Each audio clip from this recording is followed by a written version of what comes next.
अस्सलाम वालेकुम। नबील, कब चेक किया था आपने?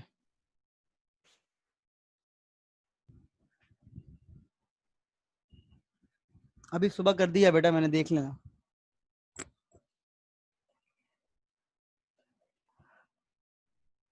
अच्छा जी, आज का जो टॉपिक है हमारा वो है थोड़ा सा थ्योरेटिकल। क्लास के आखिर में मैं आपको क्विज दूंगा, वही 245 250 के करीब, और उसका टाइम होगा अप्रोक्सीमेटली 2 आवर्स का, 2 घंटे का। तो सुकून से कीजिएगा उसे, ठीक है। अभी जो टॉपिक है हमारा वो है थ्योरेटिकल।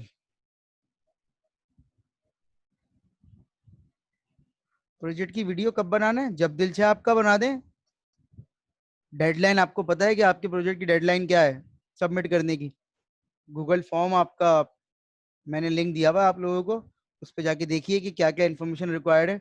एक वीडियो चाहिए और एक वर्ड की फाइल चाहिए, डॉक फाइल, जिसमें आपका पूरा कोड जो है वो कॉपी पेस्ट हुआ हुआ होगा। क्विज टॉपिक मैंने लास्ट क्लास में बताया था कि सीएसपी से क्विज होगा। ये तमाम चीजें हो चुकी हैं डिस्कस। वाइवा कब होगा बेटा? वाइवा ट्यूसडे को होगा। आपको संडे तक शेड्यूल बता दिया जाएगा कि किस टाइम किसने ज्वाइन करना है, ठीक है। तो उस हिसाब से फिर आपका वाइवा हो जाएगा। ग्रुप वाइज आपने कनेक्ट करना होगा। फेसबुक पे, गूगल क्लासरूम पे आप लोग लॉग इन रहिएगा टाइम पे, कि जिस जिस ग्रुप को जिस वक्त बुलाया जाए वो उसी वक्त आएगा। और क्यू में मतलब आधे पौन घंटे अपने टाइम से पहले आप लोगों ने ऑनलाइन रहना है, ताकि अगर आपसे कहा जाए ज्वाइन करें तो फिर आप फौरन से ज्वाइन कर सकें, ठीक है।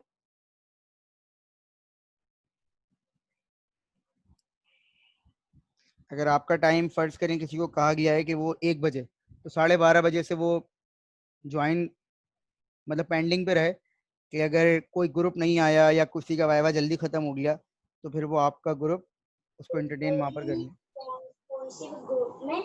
गूगल ग्रुप या फेसबुक ऐसे? एक तो अपने माइक खुद ही ऑफ कर दिया करें। अच्छा, जो आज का है टॉपिक वो थ्योरेटिकल है। देखें, थोड़ा सा स्टार्ट करते हैं दोबारा से कि भाई हमने सबसे पहले पढ़ा कि एजेंट्स क्या होते हैं, एजेंट्स के एनवायरनमेंट में काम करते हैं, एजेंट्स जो होते हैं उसके कितनी तरह के मॉडल्स होते हैं, और एजेंट्स की टाइप क्या क्या होती हैं। फिर हमने ये देखा कि एजेंट जब किसी प्रॉब्लम को सॉल्व करते हैं तो यूजुअली वो सर्चिंग के जरिए करते हैं, और सर्चिंग में हमने देखा कि इन्फॉर्म सर्च है, अनइन्फॉर्म सर्च है। फिर हमने देखा लोकल सर्च क्या है, फिर हमने देखा जेनेटिक एल्गोरिथम भी लोकल सर्च की एग्जाम्पल है। फिर हमने मिन मैक्स देखा, फिर हमने देखा सीएसपी, कंस्ट्रेंट सेटिस्फेक्शन प्रॉब्लम। ये तमाम तरीके जो थे सर्चिंग के थे। जैसा कि आप जानते हैं कि इस फील्ड की डोमेन बहुत ज़्यादा है, तो ऐसा नहीं है कि सिर्फ कोर्स आउटलाइन में जो पढ़ा दिया वही एआई है। इसके अलावा भी काफ़ी सारी चीज़ें हैं जो कि कोर्स आउटलाइन में शामिल नहीं है, लेकिन जो ज़्यादा बेस क्रिएट करती हैं, जो ज़्यादा इंपॉर्टेंट है as far as you people are concern, तो इसलिए हमने जो है वो चीज़ें कोर्स आउटलाइन में शामिल है।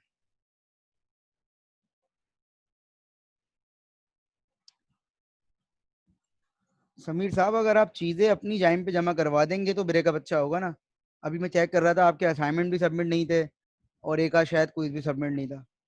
तो बोनस मार्क्स से ज़्यादा जो रेगुलर मार्क्स हैं उन पर अगर फोकस कर लें तो कितना अच्छा हो जाएगा। एक तो ये होता है कि आपने सबमिट लेट किया, आपने तो सबमिट ही नहीं की चीज़ें दो तीन। मैं भी यही देख रहा था, एक आप नहीं है, दो तीन लोग और हैं, असाइनमेंट तो उन्होंने जमा ही नहीं किए हुए। तो जब असाइनमेंट ही जमा नहीं करेंगे तो 6-7 नंबर तो यही खत्म हो जाएंगे। खैर, और कुछ लोग हैं जो असाइनमेंट बिल्कुल एज इट इज कॉपी करते हैं। कुछ खवातीन हैं, उनके तो नाम मुझे याद हो गए हैं। 3 खवातीन का ग्रुप है जिनका असाइनमेंट हमेशा सेम होता है। असाइनमेंट नंबर 1 भी बिल्कुल सेम था, असाइनमेंट नंबर 2 भी बिल्कुल सेम था, और अब ये असाइनमेंट नंबर 3 जो मैंने दिया हुआ ये भी सेम होगा। अब नहीं होगा क्योंकि मैंने बोल दिया। ऐसा नहीं है कि मुझे पता नहीं होता, मैं अपने पास हाईलाइट करके रखता हूँ। बिल्कुल सेम असाइनमेंट होता है, सेम। क्योंकि ऑनलाइन सबमिट हो रहा है तो फॉन्ट चेंज हो गया, थोड़ा सा स्टाइल चेंज हो गया, अदरवाइज असाइनमेंट करने का तरीका बिल्कुल सेम होता है, बिल्कुल सेम। वो बहुत बेहतर अंदाज में जानते हैं लोग कि मैं किन की बात कर रहा हूँ।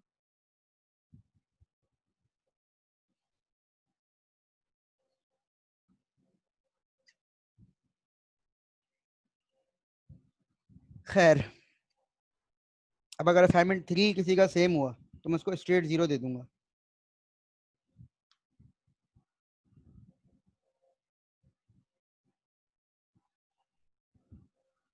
अभी जो आपका आज टॉपिक है ये है नॉलेज रिप्रेजेंटेशन।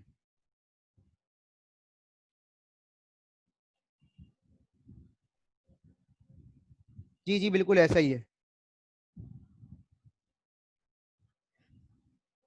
बिल्कुल ऐसा ही है कि आप एक डायग्राम बनाएंगे, उसमें सॉल्व करते रहेंगे, लेकिन उसके स्टेप्स जो हैं वो अलग अलग लिखते रहेंगे, डायग्राम एक ही होगी। अब मैं स्टार्ट कर रहा हूँ टॉपिक, ठीक है? तो किसी का कोई सवाल हो तो वो बाद में पूछ लीजिएगा। नॉलेज रिप्रेजेंटेशन क्या चीज़ है बेसिकली?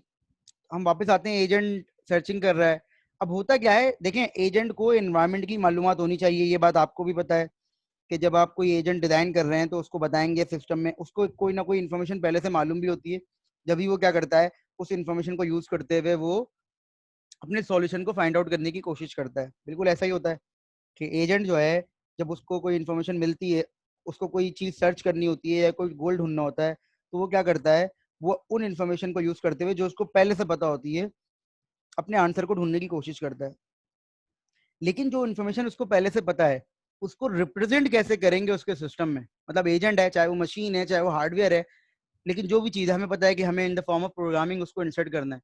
तो नॉलेज रिप्रेजेंटेशन बेसिकली क्या है कि एजेंट को जो इन्फॉर्मेशन पता है, उसको किस तरीके से वो अपने पास रिप्रेजेंट करता है। इसके कुछ तरीके हैं। अब उसको रिप्रेजेंट करने से क्या फायदा होगा? बेसिकली होता यह है कि एजेंट जब किसी नॉलेज को रिप्रेजेंट करता है अपने पास सही तरीके से, तो उसकी मदद से वो नई नॉलेज ड्राइव कर सकता है, न्यू नॉलेज ड्राइव कर सकता है। ऐसा नहीं है कि एक एजेंट मैंने बनाया, उसको मैं दुनिया की जितनी भी नॉलेज है सब दे दूं। एजेंट क्या करेगा, रन टाइम पे पुरानी नॉलेज की मदद से, जो नॉलेज उसको पता है उसकी मदद से न्यू नॉलेज ड्राइव करेगा, और जैसे जैसे न्यू नॉलेज ड्राइव करता रहेगा उस चीज को अपने पास सेव करता रहेगा।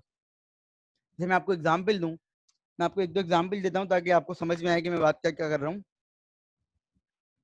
देखें, फर्ज करें कि एक एजेंट है जिसका काम है परिंदों को पहचानना, ठीक है?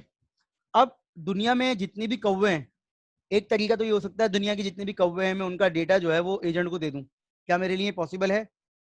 दुनिया में जितने भी क्रो हैं, कौवे हैं, क्या उनका डेटा मैं एजेंट को दे दूं? मेरे लिए पॉसिबल है?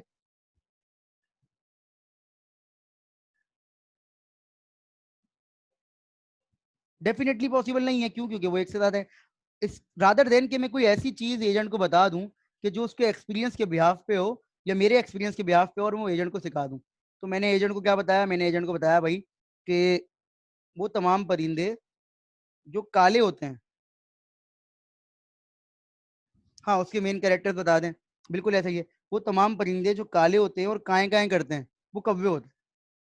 वो तमाम परिंदे जो काले होते हैं और काएं काएं करते हैं, वो कौवे होते हैं। अब आपने क्या बता दिया? आपने अपने पास्ट एक्सपीरियंस के बिहाफ पे बता दिया कि भाई वो तमाम परिंदे जो काले होते हैं और कब काएं काएं करते हैं, वो कौवे होते हैं। अब एजेंट क्या करेगा? एजेंट देखेगा कोई परिंदा उसके सामने आएगा, वो उसका इमेज प्रोसेसिंग के जरिए कलर फाइंड आउट करेगा, और उसकी स्पीच रिकग्निशन के जरिए, वॉइस रिकग्निशन के जरिए क्या करेगा, उसकी वॉइस को उस पर्टिकुलर पैटर्न पे मैच करने की कोशिश करेगा जो आपने बताया। अब एजेंट कैसे रीजनिंग करेगा? एजेंट बोलेगा भाई चूंकि ये परिंदा काला है और ये काए काए कर रहा है तो ये कौवा है। Are you getting my point? अब आपने दुनिया के तमाम कौवों का डेटा नहीं दिया हुआ, लेकिन क्या है, पुरानी नॉलेज की मदद से वो नई नॉलेज ड्राइव कर रहा है। अब वो अपने सिस्टम में उसको सेव कर लेगा भाई ये पर्टिकुलर परिंदा जो है कौवा है। हम अगेन, हमें ऐसी कोई एग्जाम्पल की जरूरत नहीं है पर्टिकुलरली कि हमें कौवा पहचानना पड़े, वो तो जनरल बात कर रहा हूँ मैं। लेकिन आप पुरानी नॉलेज की मदद से नई नॉलेज इस तरह से ड्राइव कर सकते हैं। एक और मिसाल देता हूँ मैं आपको। मैंने अपनी जिंदगी में जितने भी कौवे देखे हैं वो काले होते हैं। मैंने अभी तक दुनिया में जितने कौवे वो नहीं देखे, लेकिन मैंने अपनी जिंदगी में जितने भी कौवे देखे हैं वो काले कलर के होते हैं। तो मैंने एक जर्नलाइजेशन फॉर्म कर दी है कि कौवे जो होते हैं वो काले कलर के होते हैं। समझ में आ रही है बात? मैंने एक जर्नलाइजेशन फॉर्म कर दी है कि कौवे जो होते हैं वो काले कलर के होते हैं। क्यों? क्योंकि भाई मैंने जितने भी कौवे देखे ना, ये मेरी ऑब्जर्वेशन है कि वो काले कलर के होते हैं। तो मैंने एक जर्नलाइजेशन फॉर्म कर दी है, रीजनिंग कहलाती है। तो नॉलेज जब आप सही से रिप्रेजेंट कर देना सिस्टम में, वो रीजनिंग कहलाती है। मैं उस टॉपिक की तरफ लेके जा रहा हूँ जो रीजनिंग है, और रीजनिंग से पहले आपने क्या पढ़ना है कि नॉलेज कैसे रिप्रेजेंट करते हैं। नॉलेज रिप्रेजेंटेशन की 4 स्कीम्स हैं, जिसमें से एक आपके काम की है जो कि कहलाती है प्रेडिकेट कैलकुलस। आप लोग लैब कर रहे हैं, प्रोलॉग में आप लोगों ने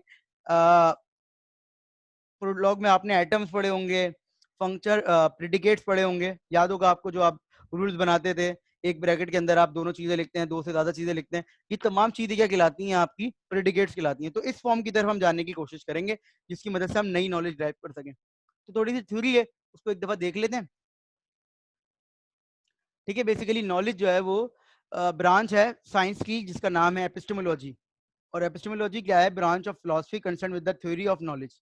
बस बेसिकली थोड़ा सा मैंने थ्योरेटिकल यहाँ पर दिया हुआ है कि नॉलेज इसकी फील्ड है। और अगर हम बात करें, if we do care about what the fundamental of the outside world are, then how do humans learn about them. हम एजेंट बनाने की कोशिश कर रहे हैं, और एजेंट क्या है? इंसानों की तरह सोचे, इंसानों की तरह अमल करें। तो हमें ये भी सोचना है बताते हुए कि इंसान कैसे सोचते हैं। जब तक हम ये नहीं सोचेंगे कि इंसान कैसे सोचते हैं, तो हम एजेंट को वो इन्फॉर्मेशन कैसे दे सकते हैं।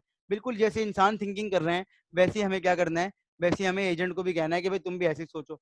तो ये बेसिकली नॉलेज रिप्रेजेंटेशन की तरफ हम जा रहे हैं। इंसान क्या एक्सपेरिमेंटल होते हैं, सोशल होते हैं, क्या होते हैं, ये तमाम चीज़ें हमें देखनी है। तो मैं मेन उस पर आ रहा हूँ कि भाई नॉलेज की कुछ टाइप्स हैं। अगर नॉलेज की बेसिक डेफिनेशन की बात करें, तो नॉलेज की जो बेसिक डेफिनेशन है वो क्या है? Understanding of a subject area.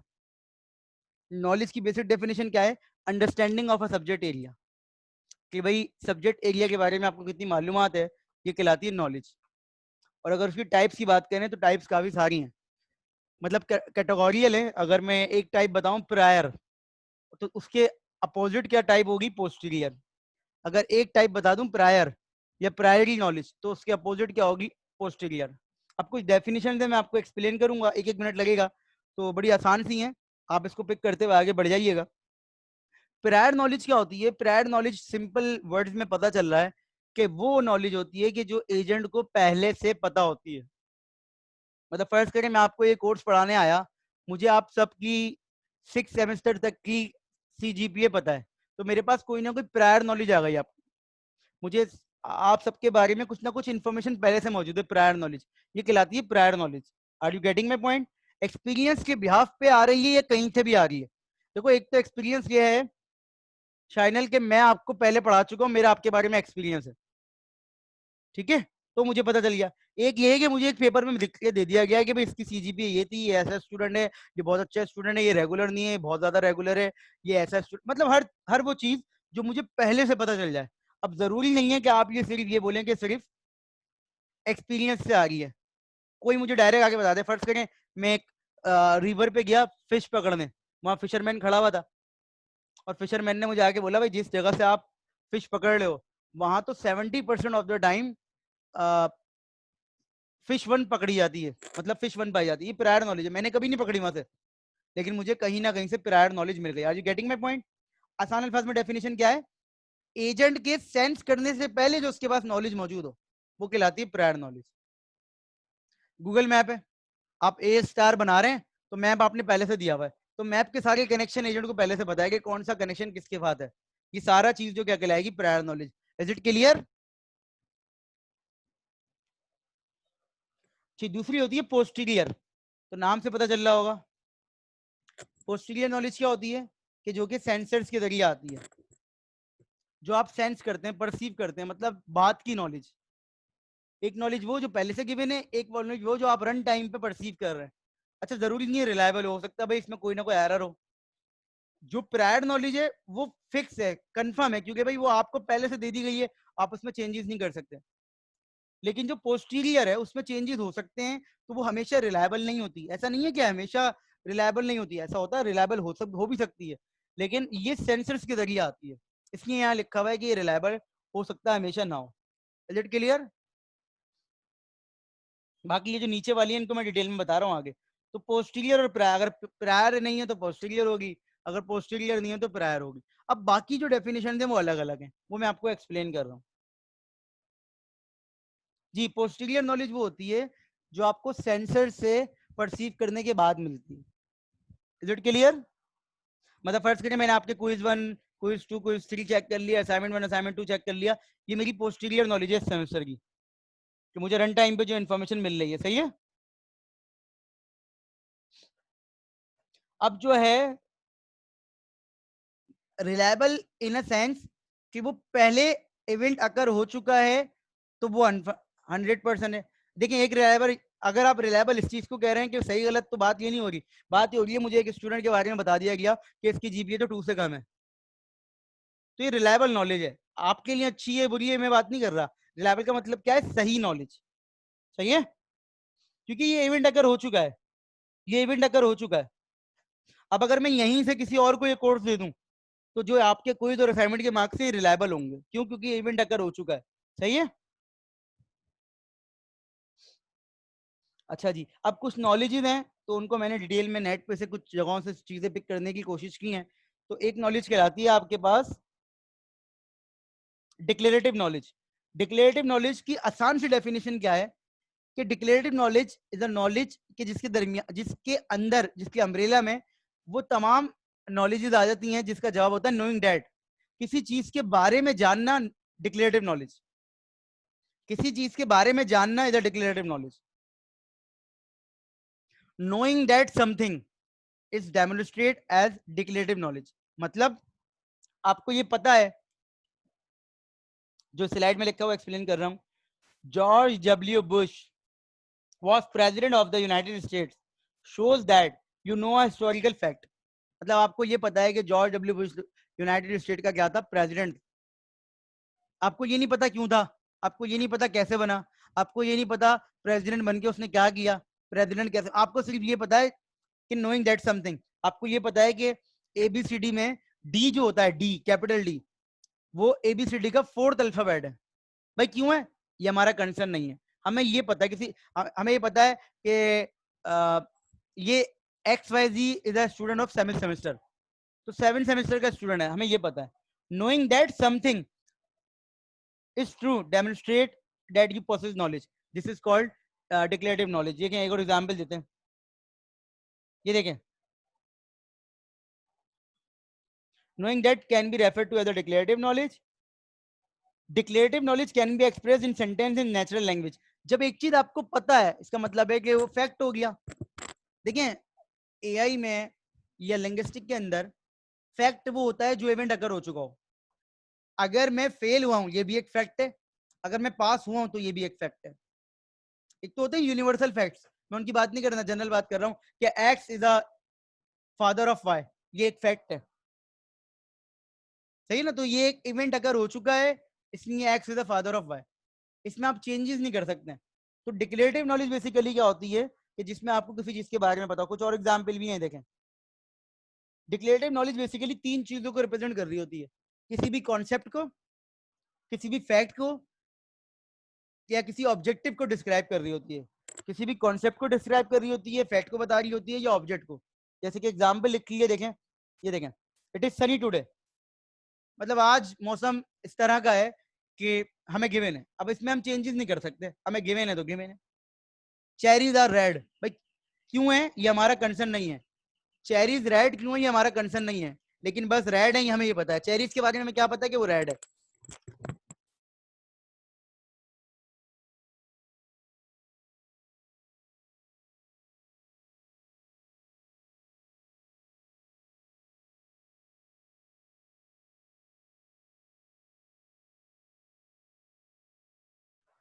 Clear हो गया?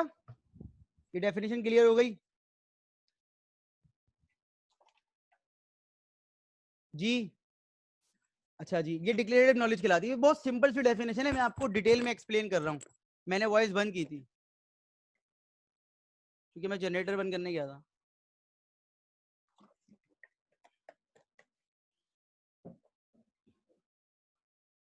बीच में मैंने कुछ बोला नहीं है, ठीक है? अच्छा जी, आगे बढ़ते हैं। Declarative knowledge involves that knowing that something in this that J is the 10th letter of the alphabet, that Paris is the capital of France। मतलब इस तरह की जितनी भी इंफॉर्मेशन है जो कि आपको पता हो वो कहलाती है declarative knowledge. Is it clear to all of you?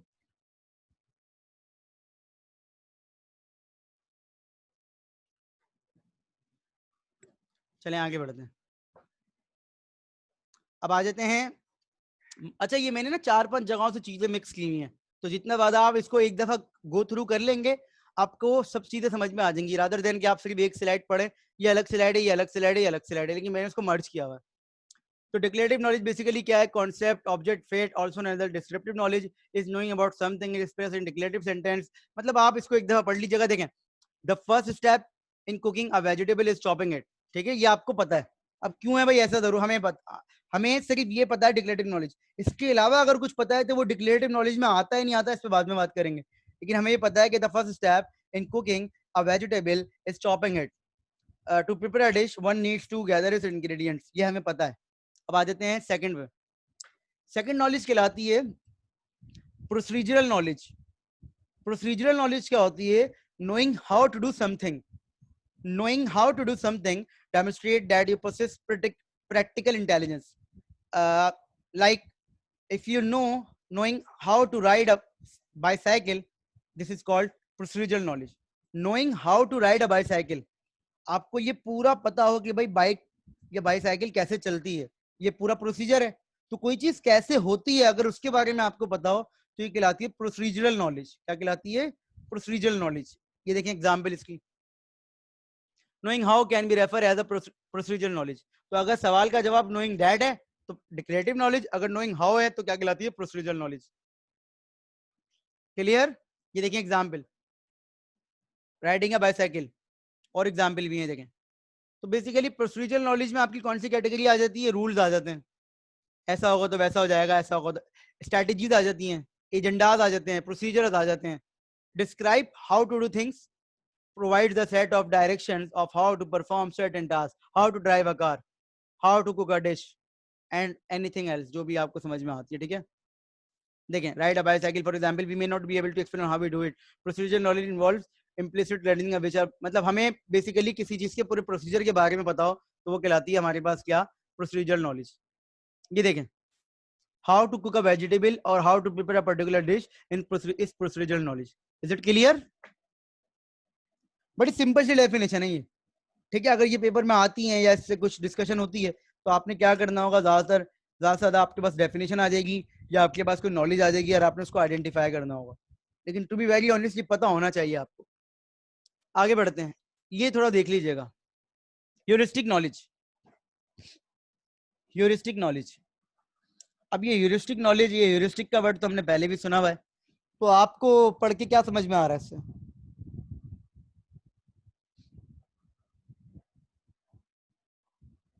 दोनों एक एग्जाम्पल से एक्सप्लेन नहीं हो सकती, अलग अलग एग्जाम्पल है. मुझे आपके बारे में पता है कि आपका नाम हारिस है, दिस इज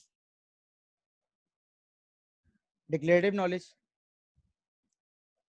आप अपने घर से नॉर्थ कैंपस कैसे आते हैं, this is procedural knowledge.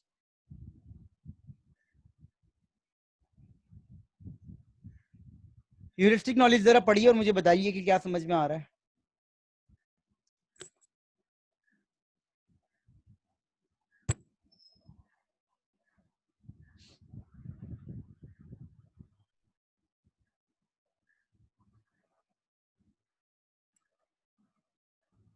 Ji, basically किसी फैक्ट के बारे में जानना डिक्लेरेटिव नॉलेज है और किसी रूल के बारे में जानना प्रोसीजरल नॉलेज है.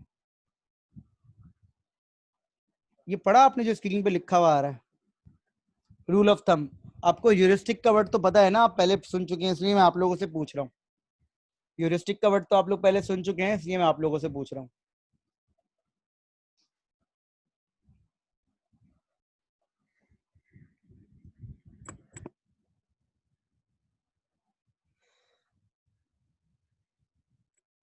जल्दी से पढ़ लीजिए. ये वो वाली नॉलेज है जो पास्ट एक्सपीरियंस से आती है. मैं बता रहा हूँ, मैं चाह रहा था राइट साइड पे जो लिखा हुआ है वो पढ़ ले. जी, आपके पास्ट एक्सपीरियंस से जो आपको नॉलेज आती है ना वो कहलाती है ह्यूरिस्टिक नॉलेज. तो इन्होंने जो एग्जाम्पल लिखी है पहले उसको समझ लें. If I start seeing shops I am close to the market. पर से मैं वॉक कर रहा हूँ और मैंने वॉक करते हुए अचानक देखा दुकानें आ गई हैं, तो इसका मतलब है मैं मार्केट के करीब पहुंच गया.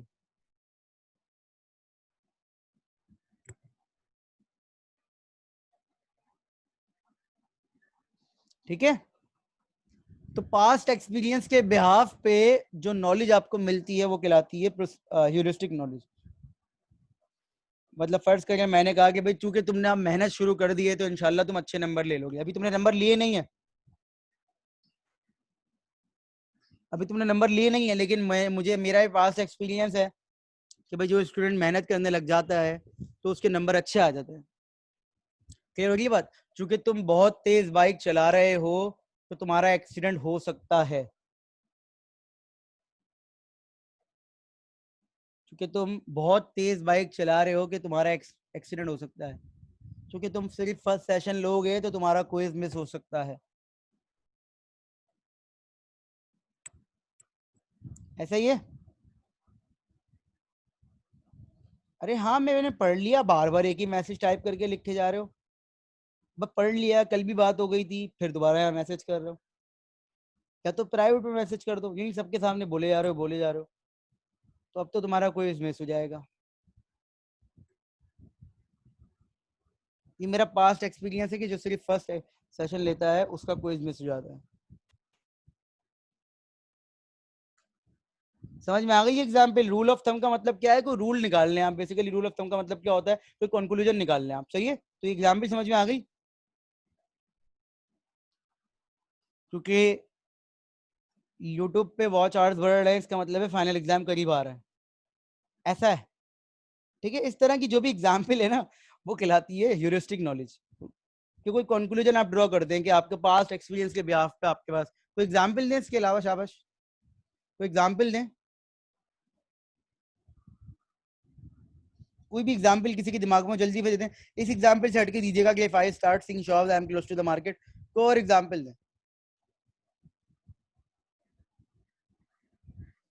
क्योंकि बादल आ गए हैं तो बारिश होने वाली है, सही है? इस तरह की कुछ एग्जाम्पल है। 3 बजने वाले हैं तो क्लास ऑफ होने वाली, वाह भाई वाह, क्या बात है, क्या बात है, सुभान अल्लाह।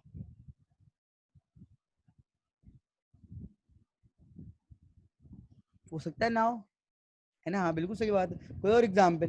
तो जैसे मैंने भी एग्जाम्पल दी ना, क्योंकि बादल आ गए हैं तो भाई बारिश होने वाली है, सही है? तो ये कहलाती है ह्यूरिस्टिक नॉलेज।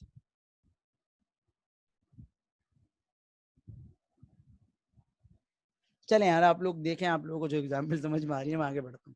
ठीक है, तो ह्यूरिस्टिक नॉलेज बेसिकली ये होती है। अच्छा, चौथी जो नॉलेज है, सुभान अल्लाह,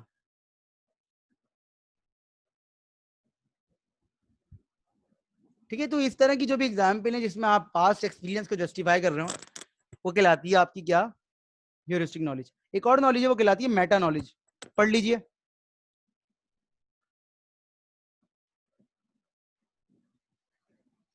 Meta knowledge is basically knowledge about other type of knowledge. ठीक है,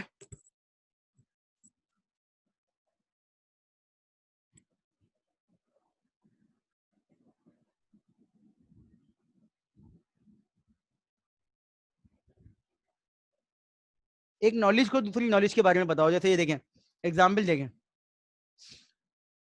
लाइब्रेरी है, लाइब्रेरी के अंदर चीजें जो है आपस में इंडेक्स में रखी हुई हैं, शेल्फ में रखी हुई हैं।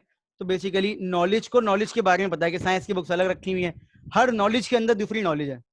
तो नॉलेज अबाउट नॉलेज, आपको पता है साइंस की बुक्स हैं सारी, जिसको पता था उसने अरेंज किए, तो नॉलेज अबाउट नॉलेज हो गया। ये देखें, bibliographic data, catalogue of books, ठीक है, ये कहलाती है मेटा नॉलेज।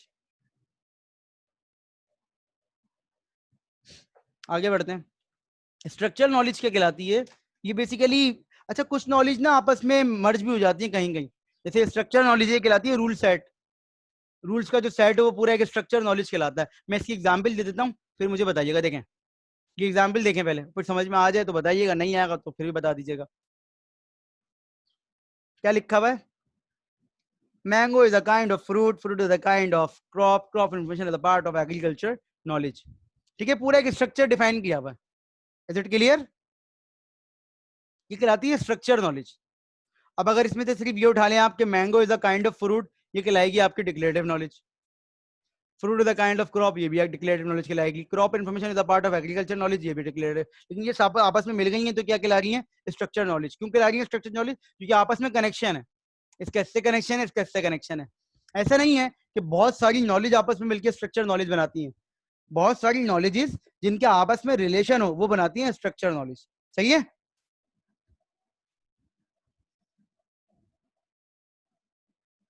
लिंक होना चाहिए आपस में, ऐसा नहीं है कि सारी नॉलेज एक साथ लिख दी तो वो तो नॉलेज बेस कहलाता है। अगर बहुत सारी नॉलेज एक साथ लिखी हुई हो तो वो तो नॉलेज बेस कहलाता है, वो तो आपने लैब में पढ़ा भी होगा। ऐसा ही है ना? बहुत सारी नॉलेजेस आपस में एक साथ लिखी हुई हो और उनमें आपस में कनेक्शन हो, स्ट्रक्चर हो। देखें link, mango is a kind of fruit, अब फ्रूट इसमें आ गया, क्रॉप इसमें आ गया, तो ये स्ट्रक्चर नॉलेज है बेसिकली। सही है?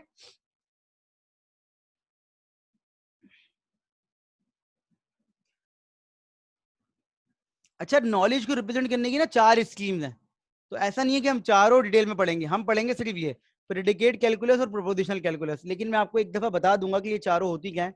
इन चारों तरीके से आप अपनी नॉलेज को रिप्रेजेंट कर सकते हैं। लाइक अगर मैं सिमेंटिक नेट का बताऊं, नेटवर्क स्कीम भी हो सकती है। आपने ऑब्जेक्ट ओरिएंटेड प्रोग्रामिंग का कोर्स पढ़ा था, आपको याद होगा क्लास ऑब्जेक्ट का रिलेशन कैसे बनाते थे आप नेटवर्क स्कीम की मदद से। ऐसा ही है ना, याद आ रहा है कुछ? क्लास होती थी, उसका ऑब्जेक्ट होता था, उसके मेंबर फंक्शन होते थे, याद आ रहा है कुछ? तो उसमें आप पूरी एक नेटवर्क डायग्राम बना के समझते हैं पहली क्लास में। ऐसा है या नहीं है?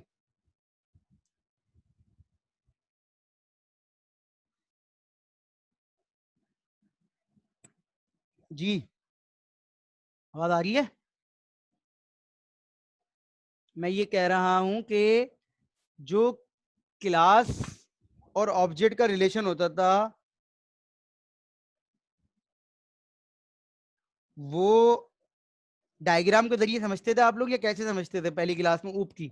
ये मैं इसकी बात कर रहा हूँ, जैसे इस तरह की कोई डायग्राम हो, ये इस तरह की कोई डायग्राम हो।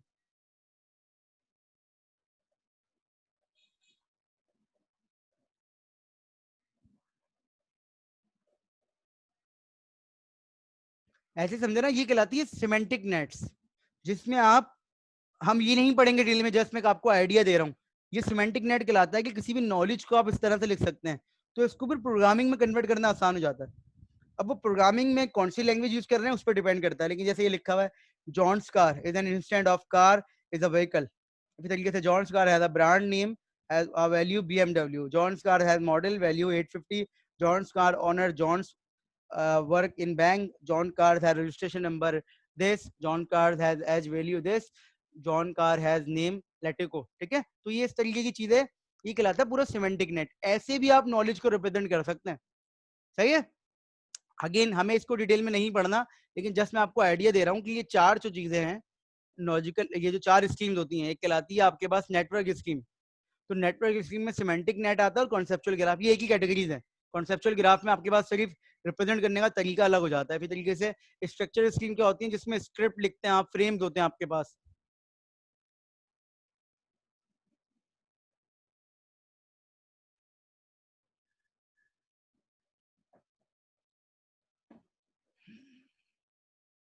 जिसके अंदर आपके स्क्रिप्ट लिखते हैं। फिर तरीके से प्रोसीजर स्कीम क्या होती है, जिसमें आप इफ एल्स पे काम कर रहे होते हैं।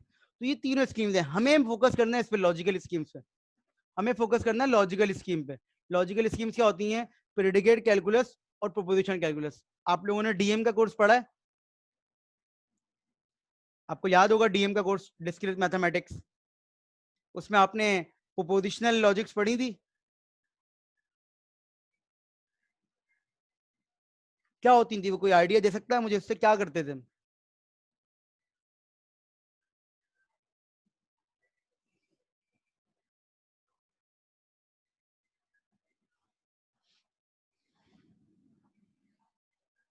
याद है कुछ, क्या होता था प्रोपोजिशनल लॉजिक में?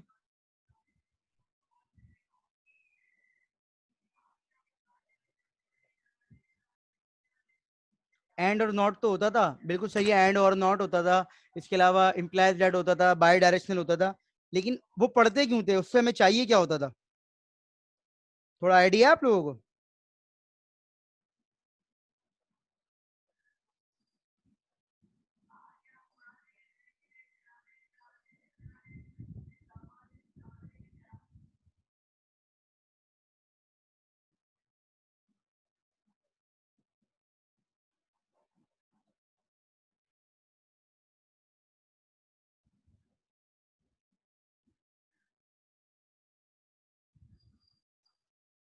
प्रूफ करते थे, ठीक है। तो यहाँ पर भी हम यही करेंगे कि इसकी मदद से हम नई नॉलेज ड्राइव करने की कोशिश करेंगे, तो उसको हम एआई के स्ट्रक्चर पे समझने की कोशिश करेंगे।